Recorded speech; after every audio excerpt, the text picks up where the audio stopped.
আসসালামু আলাইকুম ওয়া রাহমাতুল্লাহি তাআলা ওয়া বারাকাতুহু। ইন্নাল হামদালিল্লাহ ওয়াস সালাতু ওয়াস সালামু আলা রাসূলিল্লাহ। প্রিয় দর্শক শ্রোতা, আজকে একটি সমসাময়িক বিষয় আলোচনা করব, সেটা হলো জুলুম।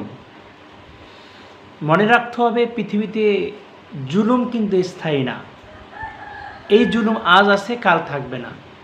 পৃথিবীর মধ্যে যত যত বড় বড় জালেম ছিল, এরা কিন্তু বহু ধরনের জুলুম নির্যাতন যুগের পর যুগ করেছে, কিন্তু এই জুলুম কিন্তু চিরস্থায়ী হয়নি।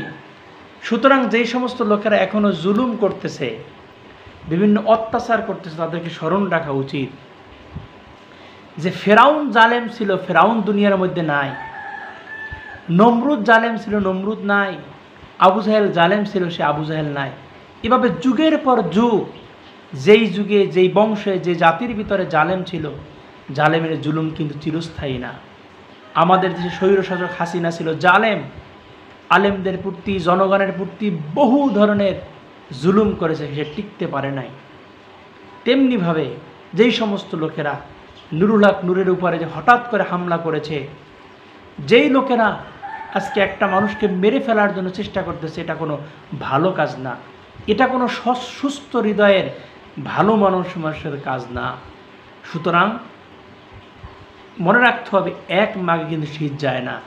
যারা এই সমস্ত কাজ করতেছেন, আপনাদের যে বুবু, আপনাদের যে আপা, তিনি কিন্তু কাপা দিয়ে পালাইছেন। সুতরাং আপনাদের পালানোর অপেক্ষা রাখে না। বাংলাদেশ এমন একটি দেশ যেখানে কোনো নিয়ম শৃঙ্খলা, শান্তি শৃঙ্খলা কিছুই এখন দেখা যাচ্ছে না। শুধু প্রতিহিংসা, কাকে কি মারবে, কাকে দুনিয়া থেকে বিদায় দিয়ে দিবে, এই চিন্তা। এটা অত্যন্ত দুঃখজনক। বাংলাদেশে 24শে জুলাই আন্দোলনের পরে এরকম ন্যাক্কারজনক ঘটনা ঘটা, এটা বরদাস্ত করা যায় না, এটা মানা যায় না। আজ যে সমস্ত লোকেরা জুলাই অভ্যুত্থানের সাথে সম্পৃক্ত, মনে রাখতে হবে, আজ বিভিন্ন নূরকে ধরেছে, আপনাকে ধরে পরশু, এরপর আরেকজনকে।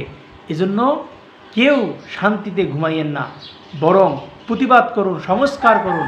সংস্কারের আগে যদি এই ইউনূস সরকার চলে যায়, পরবর্তী যে সরকার আসবে আবার আওয়ামী লীগ পুনর্বাসিত হবে, এতে কোনো সন্দেহ নাই।